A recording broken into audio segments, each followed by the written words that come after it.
Mentari pagi baru saja merangkak naik di langit desa Sukamaju. Cahaya keemasan menembus celah pepohonan, menghangatkan embun yang masih menempel di daun pisang dan rumput liar.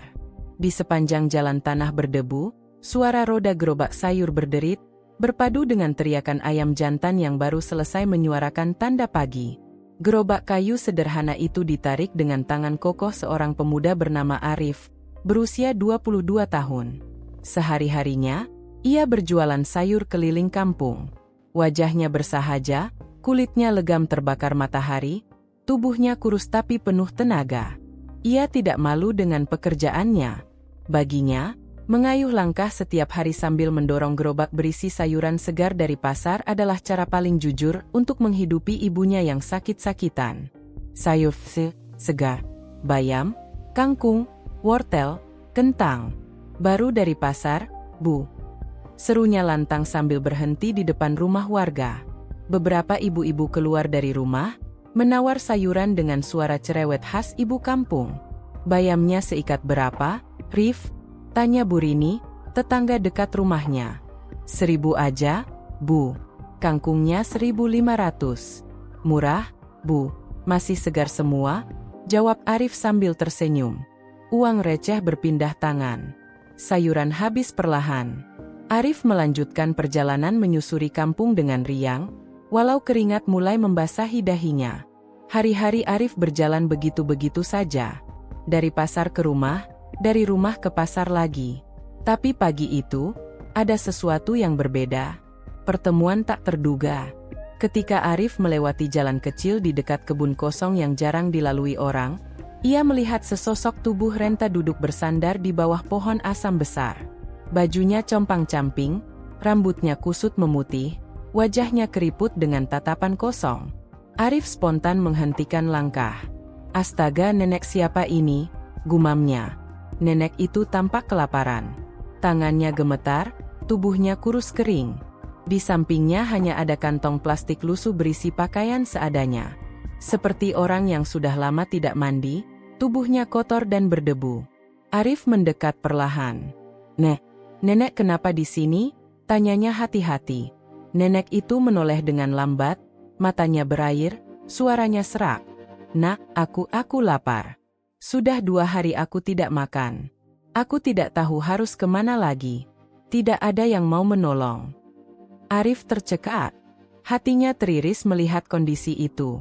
Ia membuka gerobaknya, mengambil beberapa ikat bayam dan wortel, lalu mengeluarkan sebungkus nasi bungkus yang ia beli di pasar tadi pagi untuk sarapan. Nek, makan ini dulu ya. Nasi sederhana, tapi lumayan buat isi perut, katanya sambil menyerahkan bungkusan.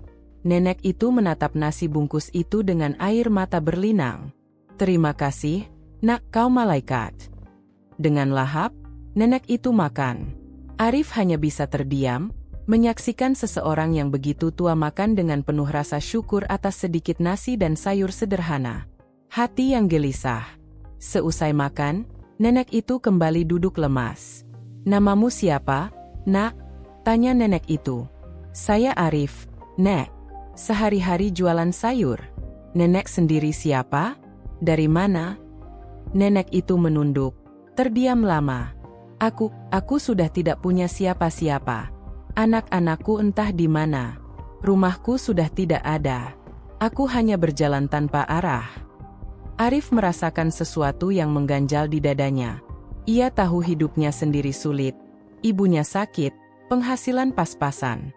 Tapi melihat nenek itu, ia merasa kesulitannya sendiri tidak ada apa-apanya. Astaga, Nek, kalau begitu ikut saya saja dulu. Rumah saya memang kecil, tapi setidaknya ada tempat berteduh. Jangan di sini, bahaya, kata Arif dengan mantap. Nenek itu menatapnya, seperti tak percaya ada orang asing yang mau menolongnya. Apa kau yakin, Nak? Aku hanya beban. Tidak, Nek. Selama saya masih bisa berbagi, tidak ada manusia yang jadi beban. Ayo ikut saya pulang. Arif membantu nenek itu berdiri. Tubuhnya ringkih, jalannya goyah. Perlahan mereka menyusuri jalan tanah menuju rumah sederhana milik Arif di ujung kampung. Sambutan di rumah. Rumah Arif hanyalah rumah papan kecil dengan atap seng berkarat. Di dalamnya, ibunya, Bu Siti, sedang berbaring di dipan tua. Ia batuk pelan saat Arif masuk. "Assalamualaikum, Bu." "Arif pulang?" sapa Arif. "Waalaikumsalam, sudah laku sayurnya, Nak?" tanya ibunya sambil tersenyum lemah. Arif lalu membantu nenek itu duduk di kursi reot dekat pintu. "Bu, ini ada nenek yang Arif temukan di jalan. Kasihan sekali, Bu. Tidak ada tempat tinggal. Kalau boleh, biar tinggal sama kita dulu ya." Bu Siti menatap nenek itu dengan iba. Meski kondisinya sendiri sakit-sakitan, hatinya tetap penuh kasih. "Ya Allah, tentu saja boleh, Nak. Mari, Nek, anggap rumah ini rumah sendiri. Kami memang miskin, tapi insya Allah hati kami lapang." Air mata menetes di pipi nenek itu. Ia tidak pernah menyangka masih ada orang baik yang mau menerimanya. "Terima kasih, semoga Allah membalas kebaikan kalian." Malam penuh doa. Malam itu, rumah kecil Arif terasa berbeda. Arif menyalakan lampu minyak, menyajikan nasi sederhana dengan tempe goreng untuk makan malam bertiga.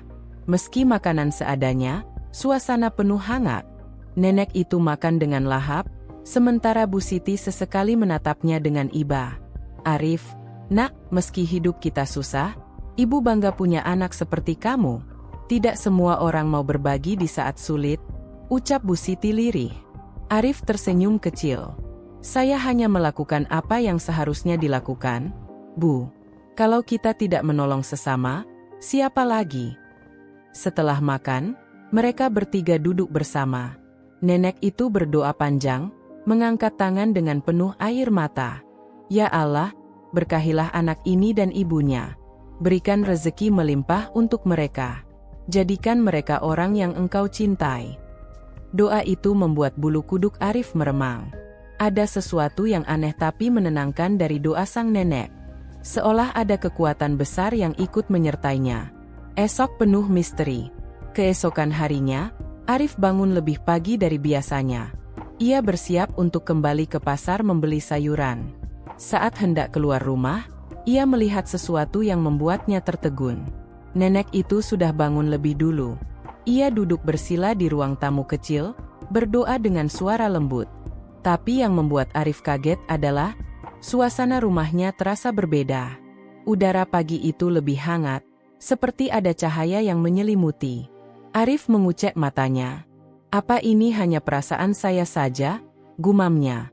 Tanpa disadari, pertolongannya kepada seorang nenek terlantar itu akan mengubah jalan hidupnya. Esok, bukan hanya Arif, tapi seluruh warga kampung akan terkejut dengan sesuatu yang tidak pernah mereka bayangkan. Pagi itu, embun masih menempel di dedaunan ketika Arif keluar rumah dengan gerobaknya. Ia menoleh sekilas ke arah ruang tamu, tempat nenek yang baru ia tolong semalam sedang duduk tenang. Nenek itu tampak berbeda, wajahnya yang semula kusut kini terlihat lebih segar, matanya bersinar lembut, dan tubuhnya seakan memancarkan ketenangan. Arif menggeleng pelan, mencoba menepis rasa heran. "Mungkin cuma perasaan saya," pikirnya. Namun, dalam hati ia tahu ada sesuatu yang istimewa pada nenek itu. Rezeki yang tak diduga. Seperti biasa, Arif mendorong gerobak ke arah pasar.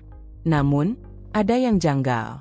Belum sampai setengah perjalanan, orang-orang sudah menghampirinya. "Rif, aku mau beli wortel sama kentang," seru seorang ibu. "Arif, bayamnya 2 ikat ya, cepat habis kalau enggak buru-buru," timpal yang lain. Arif kaget. Biasanya, ia harus keliling kampung dulu hingga siang hari baru sayurnya habis. Tapi kali ini, hanya dalam waktu 1 jam saja, hampir semua dagangannya ludes. Uang receh menumpuk di saku bajunya. "Alhamdulillah," bisiknya sambil menatap gerobak yang hampir kosong. Ia pulang lebih cepat dari biasanya, dengan hati penuh syukur. Kejutan di rumah. Setibanya di rumah, Arif mendapati sesuatu yang membuatnya makin bingung. Rumah papan sederhana itu terasa lebih sejuk, seperti ada angin yang membawa ketenangan. Ibunya yang biasanya lemah karena sakit, pagi itu tampak lebih bugar. "Bu, Ibu kelihatan lebih sehat. Gimana rasanya?" Tanya Arif. Bu Siti tersenyum. Entahlah, Nak. Sejak tadi pagi ibu merasa badan enteng, kepala tidak pusing lagi. Padahal semalam ibu masih batuk-batuk. Arif menoleh ke arah nenek yang sedang duduk bersila. Nenek itu tersenyum penuh arti, seolah tahu apa yang sedang dipikirkan Arif. Mungkin karena doa, Nak. Tidak ada yang lebih kuat selain doa tulus, ucapnya lirih. Arif terdiam. Ada perasaan kagum sekaligus bingung. Siapa sebenarnya nenek ini? Bisikan di balik doa. Malam harinya, ketika semua terlelap, Arif terbangun karena mendengar suara pelan dari ruang tamu. Ia mengintip, dan melihat nenek itu tengah berdoa dengan khusyuk. Namun bukan doa biasa. Bibirnya melantunkan kalimat-kalimat yang terdengar asing, bukan bahasa yang sering Arif dengar. Tiba-tiba, cahaya samar muncul di sekeliling tubuh nenek itu. Seperti sinar lembut yang memancar dari dalam dirinya. Arif tertegun, bulu kuduknya meremang. Ia ingin mendekat, tapi kakinya seakan terpaku. Ia hanya bisa berbisik dalam hati. Siapa sebenarnya nenek ini? Beberapa saat kemudian, nenek itu selesai berdoa dan menatap ke arahnya. Arif, kau melihat ya? Tanyanya lembut. Arif kaget. Nek, saya tidak sengaja. Nenek itu tersenyum. Jangan takut. Semua akan kau mengerti pada waktunya. Arif terdiam, hatinya berdebar kencang. Ia merasa hidupnya akan berubah, tapi belum tahu bagaimana. Bisik-bisik warga. Keesokan harinya, kabar tentang nenek yang tinggal di rumah Arif mulai menyebar ke seluruh kampung. Warga yang lewat depan rumah melihat sesosok nenek tua misterius, dan rasa penasaran pun muncul. Siapa nenek itu? Kok tiba-tiba ada di rumah Arif? Bisik seorang ibu. Katanya Arif nemu di jalan, terlantar. Tapi aneh, semenjak ada nenek itu, jualannya Arif cepat laku.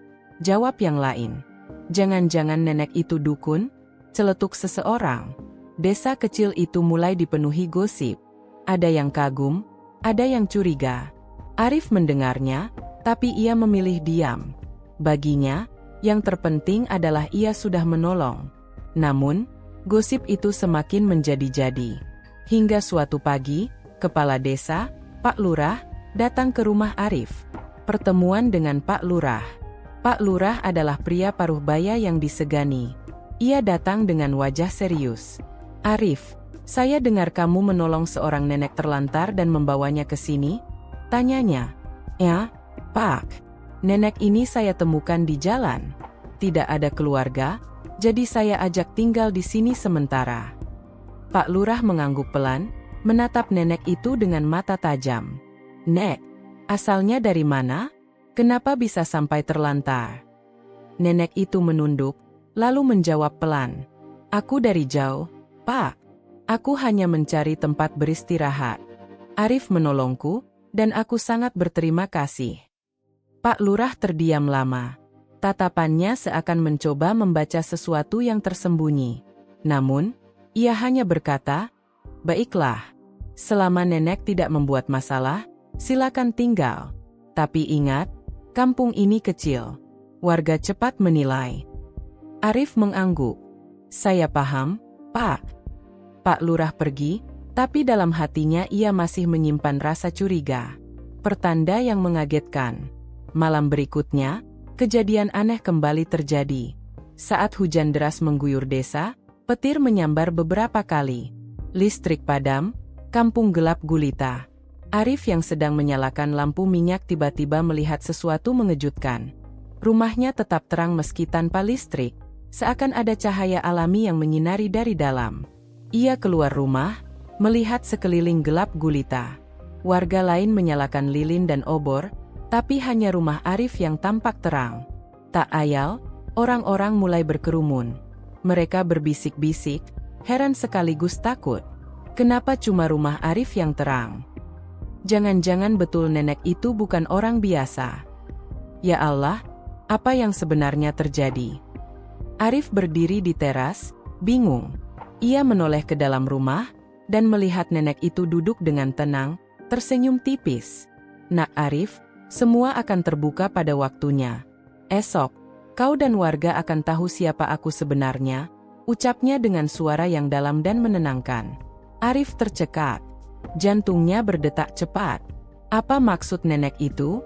Dan benar, esok hari, seluruh kampung akan dikejutkan oleh sesuatu yang tidak pernah mereka bayangkan.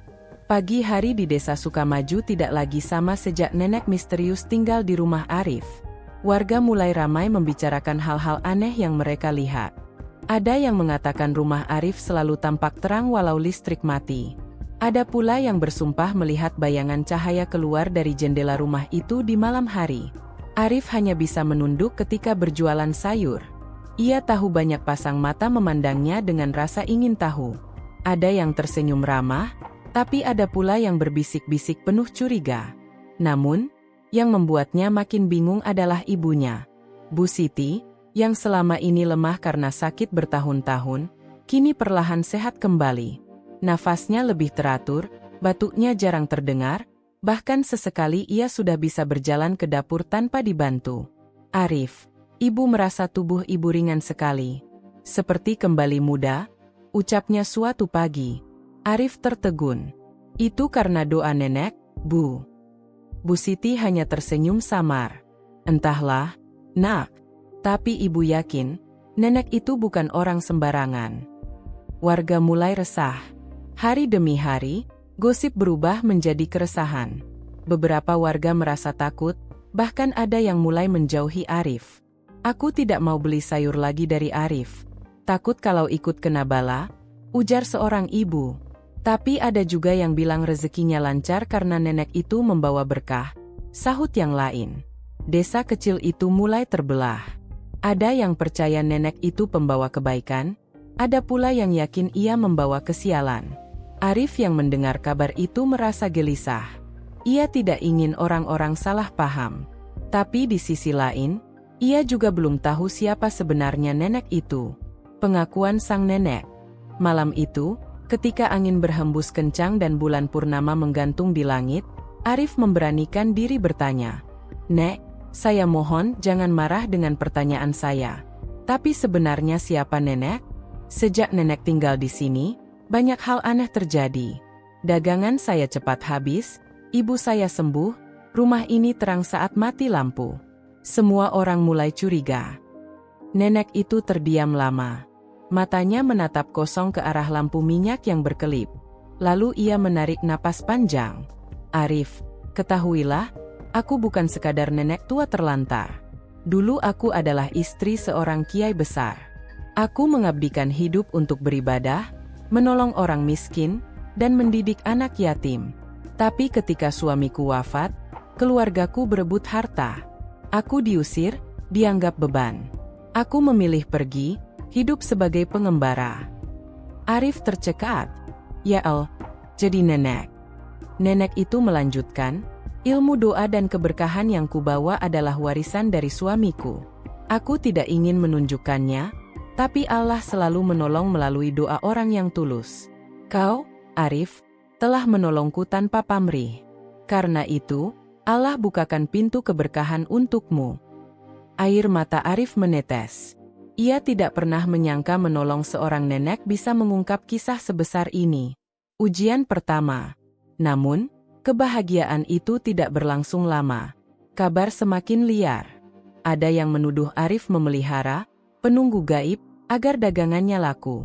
Ada pula yang menyebut rumahnya jadi tempat praktik ilmu hitam. Suatu siang, sekelompok warga mendatangi rumah Arif. Mereka membawa obor dan pentungan. Wajah mereka penuh emosi. "Arif, kami tidak bisa membiarkan ini. Sejak nenek itu tinggal di sini, desa jadi aneh. Listrik sering mati, tapi rumahmu terang. Daganganmu laku keras, padahal yang lain sepi. Jelaskan pada kami," teriak seorang warga. Arif berdiri di teras, wajahnya pucat. "Saudara-saudara, saya bersumpah, saya tidak berbuat apa-apa. Saya hanya menolong nenek terlantar." Namun teriakan semakin keras. Situasi hampir ricuh, sampai tiba-tiba nenek itu keluar dengan langkah pelan. "Anak-anak, jangan khawatir. Aku tidak membawa keburukan. Aku hanya seorang tua yang berdoa kepada Allah. Jika kalian tidak percaya, lihatlah sendiri, katanya dengan suara yang tenang. Ia mengangkat tangannya, berdoa lirih. Seketika, angin malam yang tadinya panas berubah sejuk. Amarah warga mereda, wajah mereka perlahan tenang. Namun, bukannya lega, sebagian warga malah semakin takut. Astaga, ini ilmu apa? Benar kan? Dia bukan nenek biasa. Arif yang bingung. Malam itu, setelah warga bubar dengan wajah bingung, Arif duduk di samping nenek itu. "Nek, kenapa harus begini? Saya menolong dengan ikhlas, tapi sekarang semua orang justru curiga. Apa yang harus saya lakukan?" Nenek itu menatapnya penuh kasih. "Ujian kebaikan memang selalu ada, Nak. Tidak semua orang bisa menerima sesuatu yang berbeda. Tapi ingat, niatmu ikhlas akan membawamu pada kebenaran." Arif menunduk. Hatinya semakin berat. Ia ingin menolong, tapi kini hidupnya justru penuh masalah. Pertanda esok. Menjelang tengah malam, nenek itu kembali berdoa. Arif hanya bisa menyimak dari kejauhan. Kali ini, suara doa nenek lebih kuat, seolah memanggil sesuatu dari langit. Tiba-tiba, cahaya lembut turun dari langit, menyinari rumah kecil itu. Arif terbelalak, tak sanggup berkata apa-apa. Nenek itu membuka mata, menoleh ke Arif. "Esok, Nak, esok seluruh warga akan tahu siapa aku sebenarnya. Dan saat itu, hidupmu tidak akan sama lagi." Arif terpaku. Jantungnya berdegup kencang.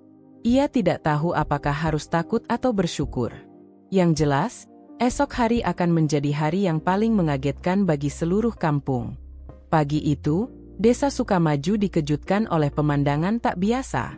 Matahari baru saja muncul, tapi suara orang-orang sudah ramai. Warga berbondong-bondong menuju rumah Arif.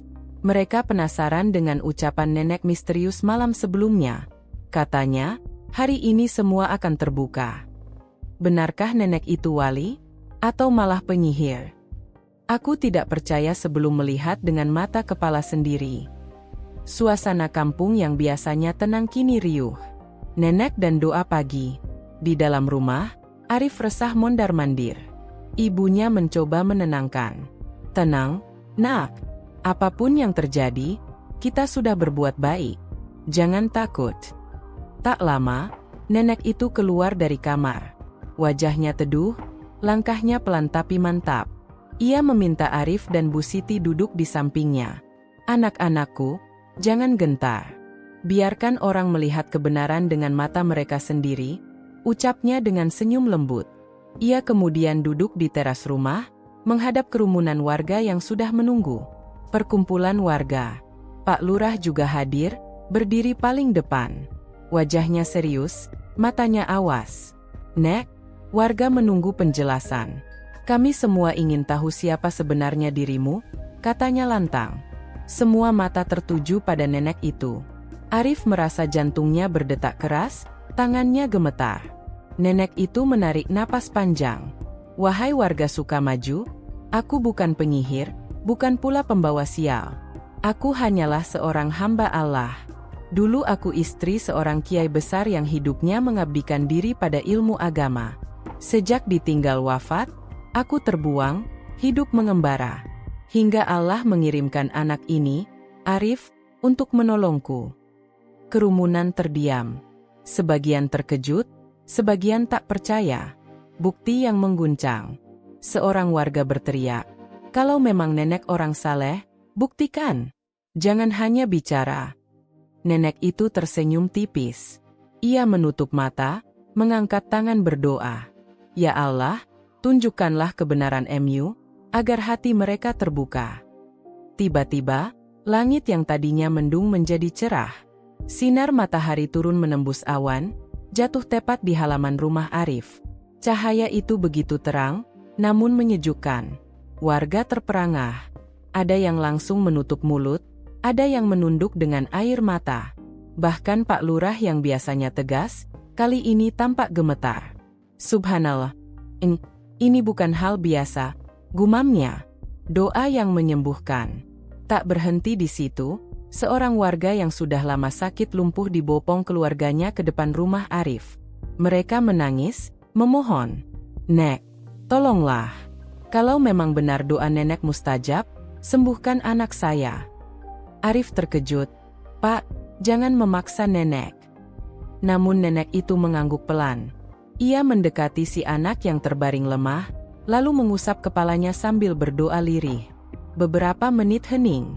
Lalu, keajaiban terjadi. Anak yang tadinya lumpuh mulai menggerakkan kakinya. Perlahan ia bangun, berdiri, lalu berjalan tertatih. "Subhanallah, anak saya, dia bisa berjalan," jerit ayahnya sambil menangis haru. Kerumunan warga meledak.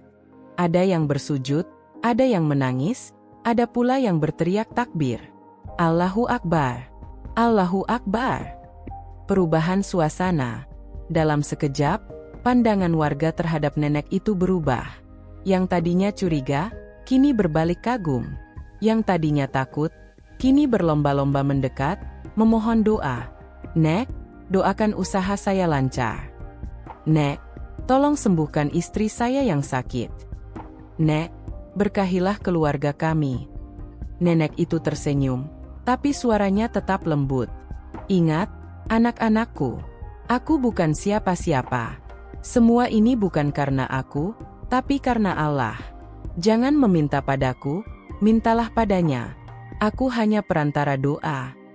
Arif yang menyaksikan semua itu merasa hatinya campur aduk. Ada kebanggaan, ada rasa haru, tapi juga ada ketakutan. Ia khawatir nenek itu dipuja berlebihan. Pesan rahasia untuk Arif. Sore harinya, ketika warga mulai bubar dengan wajah penuh takjub, nenek memanggil Arif ke dalam rumah. "Arif, dengarkan baik-baik. Apa yang terjadi hari ini hanyalah permulaan. Kau sudah dipilih, Nak. Hidupmu tidak akan sama lagi." Arif terperanjat. "Dipilih? Maksud nenek apa?" Nenek menatapnya dengan dalam. "Kau akan mewarisi doa-doa ini. Bukan sebagai kekuatan untuk sombong, tapi sebagai amanah untuk menolong sesama. Karena itu, jangan pernah tinggalkan sholat, jangan pernah berhenti berbuat baik." Arif terdiam, dadanya sesak. Ia merasa beban besar diletakkan di pundaknya. Isyarat perpisahan. Malam itu, nenek duduk lama di beranda rumah. Ia menatap langit penuh bintang dengan mata berkaca-kaca. "Arif, esok mungkin waktuku sudah tiba. Jangan bersedih. Ingatlah, setiap kebaikan yang kau lakukan akan berbuah berkah. Jagalah ibumu. Dan jaga dirimu dari orang-orang yang iri," ucapnya lirih. Arif tercekat. "Nek, apa maksudnya? Nenek jangan bicara begitu." Nenek hanya tersenyum, menepuk pundaknya dengan lembut.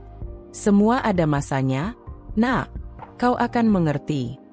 Arif tidak bisa tidur malam itu. Perkataan nenek bergema di kepalanya. Ia takut, ia cemas. Tapi yang paling ia rasakan adalah firasat. Besok akan terjadi sesuatu yang jauh lebih besar dari hari ini. Matahari pagi bersinar hangat, menyusup lewat celah-celah genteng rumah sederhana milik Bima. Hari itu berbeda dengan biasanya. Sejak ia menolong nenek tua terlantar beberapa hari lalu, kehidupannya seakan dipenuhi tanda tanya. Nama nenek itu, yang belakangan diketahui bernama Nenek Ratna, telah jadi buah bibir satu kampung. Bukan karena penampilannya yang lusuh saat pertama ditemukan, melainkan karena banyak rumor yang mulai beredar. Bima, yang saat itu sedang merapikan sayur-sayurnya untuk dijajakan, masih mengingat jelas kejadian semalam. Nenek Ratna menangis haru setelah Bima memberinya tempat tinggal, dan berulang kali mengucap terima kasih. Namun di sela tangisnya, nenek itu sempat berbisik, "Besok, semua orang akan tahu siapa aku sebenarnya." Kalimat itu terus terngiang-ngiang di kepala Bima. Ia tak tahu harus menafsirkannya sebagai apa. Kedatangan mobil mewah. Sekitar pukul 9 pagi, ketika Bima baru saja hendak mendorong gerobaknya keluar gang, suara deru mesin mobil terdengar keras.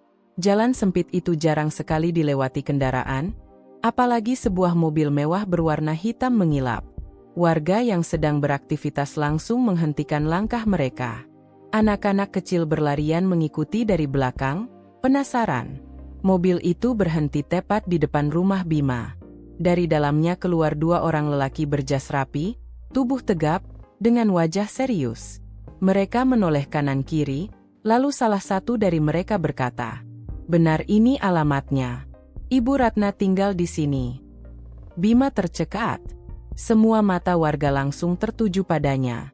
Sementara itu, dari balik pintu rumah, suara langkah tongkat terdengar pelan. Nenek Ratna muncul, tersenyum lembut, dan berkata lirih, "Ah, akhirnya kalian datang juga." "Maaf, Bu. Kami terlambat mencarimu," jawab salah satu pria berjas sambil menunduk hormat. Warga makin bingung. Suasana berubah riuh, bisik-bisik terdengar di mana-mana. Pengakuan yang mengejutkan. Tak lama, muncul seorang wanita anggun dari dalam mobil. Usianya mungkin sekitar 40-an, mengenakan kebaya modern, wajahnya tegas sekaligus teduh. Begitu melihat Nenek Ratna, ia langsung berlari kecil dan memeluknya erat. "Ibu." "Astaga, Ibu benar-benar ada di sini," serunya sambil menangis. Warga semakin terkejut. Bima terdiam, tak tahu harus bagaimana. Ia hanya berdiri di samping gerobaknya, menyaksikan adegan itu. Nenek Ratna menepuk punggung wanita itu, lalu menoleh ke arah Bima. Dengan suara bergetar ia berkata, "Bima, terima kasih. Nak, kalau bukan karena kau, mungkin nyawaku sudah berakhir di jalanan. Sekarang biar ibu ceritakan semuanya." Ia lalu duduk di kursi bambu di teras rumah, ditemani oleh Bima, wanita anggun itu, serta warga yang berkerumun. Dengan suara lirih tapi jelas, Nenek Ratna mulai bercerita. Ia dulunya adalah istri seorang pengusaha besar di Jakarta. Suaminya telah lama meninggal, meninggalkan warisan yang melimpah. Namun dalam perjalanan hidup, ia merasa kesepian. Anak-anaknya sibuk dengan urusan masing-masing, sementara ia tak pernah benar-benar diperhatikan. Beberapa waktu lalu, ia mengalami kecelakaan kecil di pusat perbelanjaan. Ponsel dan dompetnya hilang. Dalam kebingungan, ia tersesat jauh dari rumah. Orang-orang mengira ia hanya seorang nenek terlantar. Bahkan ada yang memperlakukannya kasar. Hingga akhirnya ia ditemukan oleh Bima. "Dan kau, Nak Bima," suara Nenek Ratna mulai bergetar. "Kau menolongku tanpa tahu siapa aku. Kau beri aku makan, kau beri aku tempat tinggal. Kau tidak menghinaku. Kebaikanmu ini akan ibu kenang sepanjang hidup." Air mata jatuh di pipinya. Warga terdiam, sebagian mulai terisak haru. Perubahan nasib. Wanita anggun yang tadi memeluk Nenek Ratna, ternyata adalah anak kandungnya, bernama Maya. Ia seorang pengusaha sukses yang selama ini sibuk dengan bisnis hingga jarang pulang. Maya menatap Bima dengan mata berkaca-kaca. "Mas, terima kasih banyak sudah menjaga ibu saya. Saya bahkan tidak bisa memaafkan diri sendiri karena terlalu sibuk sampai tidak tahu kalau ibu hilang." Bima menunduk, gugup. "Saya hanya melakukan apa yang seharusnya, Mbak. Siapapun pasti akan menolong beliau kalau melihat keadaannya." Tapi Maya menggeleng. "Tidak semua orang, Mas. Banyak yang memilih menutup mata. Tapi Mas Bima berbeda. Kebaikan hati Mas Bima tidak bisa kami balas dengan kata-kata saja." Beberapa saat kemudian, salah satu pria berjas menghampiri dan menyerahkan sebuah amplop coklat tebal ke tangan Bima. "Ini dari Ibu Ratna," katanya. Bima langsung gelagapan. "Loh, apa ini?" "Tidak usah, Pak. Saya ikhlas menolong, tidak berharap imbalan apapun." Namun Nenek Ratna menepuk tangan Bima dengan lembut. "Nak, terimalah. Itu bukan sekadar uang, itu tanda terima kasihku. Hidupmu akan lebih mudah dengan itu." Bima masih ragu, tapi melihat wajah Nenek Ratna yang tulus, ia akhirnya menerimanya dengan gemetar. Reaksi warga. Desa itu heboh luar biasa. Berita bahwa pemuda tukang sayur menolong seorang nenek terlantar yang ternyata kaya raya, menyebar cepat ke seluruh kampung bahkan ke desa tetangga. Orang-orang yang sebelumnya meremehkan Bima kini menatapnya dengan kagum. "Wah, Bima ternyata berhati malaikat. Lihat tuh, kebaikan selalu berbuah manis." Kalau aku yang ketemu nenek itu, mungkin sudah kaya juga sekarang. Namun Bima hanya tersenyum. Dalam hatinya, ia tetap sama. Seorang pemuda sederhana yang mencari nafkah dengan menjajakan sayur. Kejutan terakhir. Beberapa hari kemudian, Maya dan Nenek Ratna kembali datang ke rumah Bima. Kali ini mereka mengajak Bima berbicara serius. "Nak Bima," kata Maya, "saya dan ibu sepakat ingin memberikan sesuatu yang lebih dari sekadar uang. Kami ingin membangunkan sebuah kios sayur modern untukmu di pasar kota.